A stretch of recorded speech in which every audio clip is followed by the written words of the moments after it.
England, Netherlands কিংবা America, এবার দুনিয়ার একাধিক দেশ থেকে বাংলাদেশে খেলতে আসছেন বেশ কিছু বিশ্বমানের তারকা।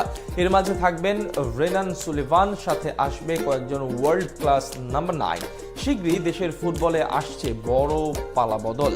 ইংল্যান্ড, আমেরিকা থেকে খেলতে আসা বিশ্বমানের এই ফুটবলারদের নিয়ে আরো বিস্তারিত জানবো রিপোর্ট।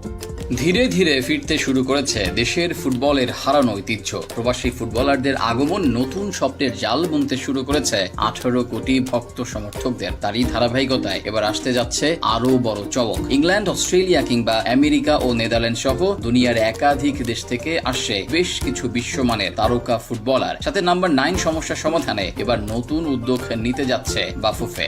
এক হামজা চৌধুরীর আগমনের পর রাতারাতি ফুটবলের চিত্র পাল্টে গেছে অনেকখানি। সিঙ্গাপুরের বিপক্ষে ম্যাচ হারলেও খেলোয়াড়দের অ্যাপ্রোচ ছিল চোখে পড়ার মতো। প্রবাসী ফুটবলারদের আগমনের শুরুটা ছিল জামাল ভুঁইয়াকে দিয়ে। এরপর তারিক কাজেম শাহর পর আসেন হামজা ও সমিত। সেই ধারা অব্যাহত রাখতে এবং দেশের ফুটবল কাঠামোর পাইপলাইন আরো বেশি সমৃদ্ধ করতে নতুন আরো বেশ কিছু তারকা আনার প্রক্রিয়া শুরু করেছে বাফুফে। বিশেষ করে সামনে অনূর্ধ্ব 23 AFC চ্যাম্পিয়নশিপ বাছাইয়ের জন্য শক্তিশালী দল গড়ছে টিম টাইগার্স। এখানে সবচেয়ে বড় চমক হিসেবে থাকবেন যুক্তরাষ্ট্র প্রবাসী সুলিভান পরিবারের 2 সন্তান রোনান সুলিভান এবং ডেকলান সুলিভান। মাত্র 16 বছর বয়সে USA তে খেলা রোনান সুলিভানকে ঘিরে এখনই শুরু হয়েছে বাংলাদেশ জাতীয় দলের স্বপ্ন। এই প্রতিভাবান ফরওয়ার্ড যদি ন্যাশনাল টিমে আসেন তাহলে দীর্ঘমেয়াদে বাংলাদেশ পেতে পারে একজন ভালো প্রতিভাবান স্ট্রাইকার। নাম্বার 9 সংকটে ভোগা লাল সবুজ শিবিরে রোনান হতে পারেন সেই কাঙ্ক্ষিত আলো। তার মতোই দারুণ প্রতিভাবান আরেক ভাই ডেকলান সুলিভান। তিনি অবশ্য রাইট ব্যাক পজিশনের ফুটবলার, তবে তার পটেনশিয়ালও কোনো অংশে কম নয়। আগামী AFC অনূর্ধ্ব 23 বাছাই পর্ব দিয়ে